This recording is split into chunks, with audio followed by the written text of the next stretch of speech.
Might be asking yourself, is that $500 shit box you see on Marketplace worth it?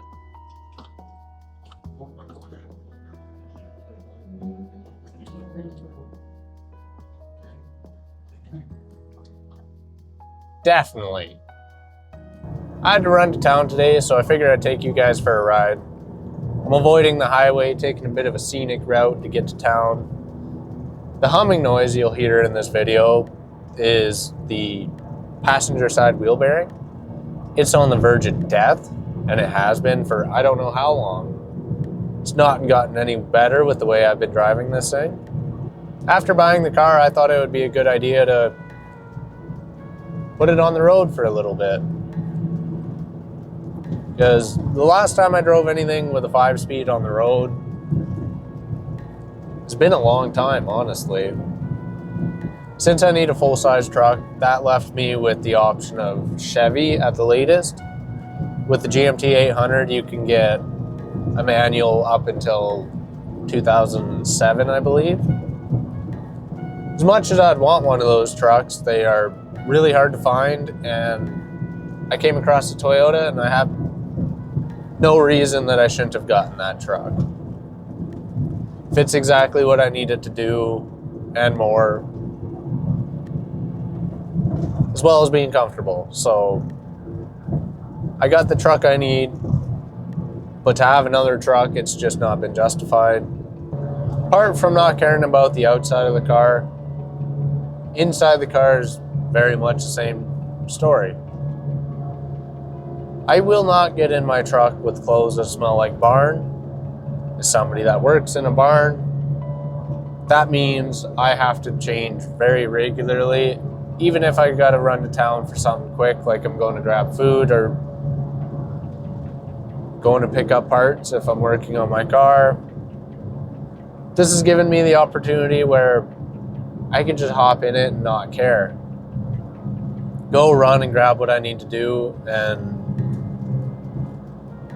if it stinks in here, it stinks in here. I'm never gonna take this thing on a road trip. Most I'm in here for is like an hour at a time, which is no big deal. Problems with the car that I've noticed is third gear's iffy. Reverse grinds a lot of the time. The front passenger wheel bearing. The hood sensor doesn't work. The trunk doesn't like to open. It's got a random misfire where it'll drop down and run on 2 cylinders, but it's doing all right now.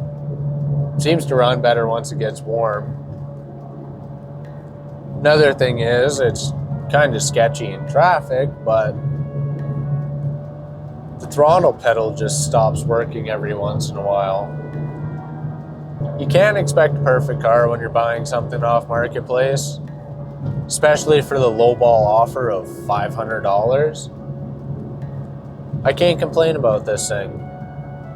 If I had a buddy of mine that wanted to drive standard, didn't know how, this is the kind of car I would give them. This thing's been incredibly easy to drive. You could let out the clutch in gear without any throttle and it'll let you do it. It's got a trailer hitch on it. I was towing around my car hauler around the farm. And at the end of the day, it's been a good little coffee getter. Takes me a little longer to get there because I avoid the highway, but I've been having fun with it. Now on to the real reason I bought this thing.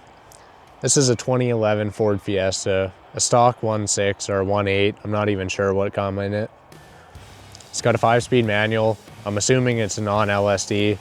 Doesn't have enough power to spin the tires, so I don't really know. It's an SES trim. All I know is it's got gross white leather interior and a sunroof. Like, it's a decent car inside, but still, it's aged hard. I'm not a fan of the white leather. Like I mentioned before, there's a wheel bearing that's on its way out and a handful of other problems. But I think going a beat on it's going to be a hell of a time, and I hope it survives. Behind me, you'll see an RSX and the Accord, as well as a gray 8th gen Civic. What we're doing is we're going to race in the field. I'm hoping to be first in grid. The winter tires in decent condition should help me out, keep traction. Being a 5-speed, I think I'll have an advantage out there, as both the Civic and the Accord are automatics. I don't know how that's going to behave in the dirt, but I'm hoping that this will give me an advantage. The neighbors ride side-by-sides and 4-wheelers, and they made a bit of a track in the field we got back here. When it dries up a little bit more, I want to go drag a tire around to grade the track a little bit, and we're going to go run these cars out there instead of running side-by-sides. I think I'm going to have a whole lot more fun in this than I would if I were running the side-by-side. Mostly because this is in my budget. Paid $500 for this. The 8th gen, Joel paid $500 for. I don't know what Lucas paid for the RSX. I know it's a salvage title or an irreparable title. The underbody was rotted pretty bad on it at one point in its life. It's been patched up somewhat now, but inside the cars, I want to run a fire extinguisher and then helmets, obviously. And while we race, I want to have minimal contact. Like, I'm not going to get mad about rubbing doors or whatever, but I don't want to go out into the field and clean up everything off of a car just because somebody wanted to do a pit maneuver. As of right now, we have the Fiesta driven by me, the RSX driven by Lucas.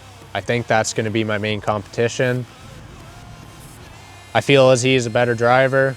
The RSX is probably lighter than this, more power, and just a better chassis in general. Joel has his 8th gen. There's over 400,000 kilometers on that car. I don't know how competitive it's going to be. The brakes suck, and I don't know if the trans even shifts through all the gears. The Accord, on the other hand, based off of its performance ice racing, I think it'll do good, but I don't have a driver for it right now.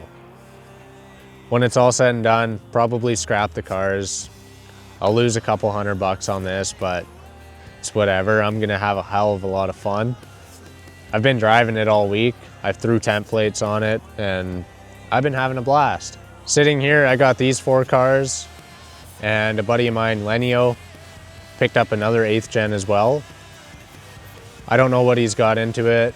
I don't know what's sort of condition it's in, the mileage or anything like that. I don't even know if it's an automatic. I don't know if it's a sedan or a coupe. Either way, it'll be the Fiesta versus a bunch of Hondas. I'm hoping these winter tires will give me enough of an advantage and I can pull through, make some good progress on them. Hopefully sharpen my driving a bit, but it's gonna be a good time. Comment below who you think's gonna win based off of what I've said today. But if you're rooting for the Fiesta, hell yeah. If you're rooting for the RSX, that's probably the best car out here.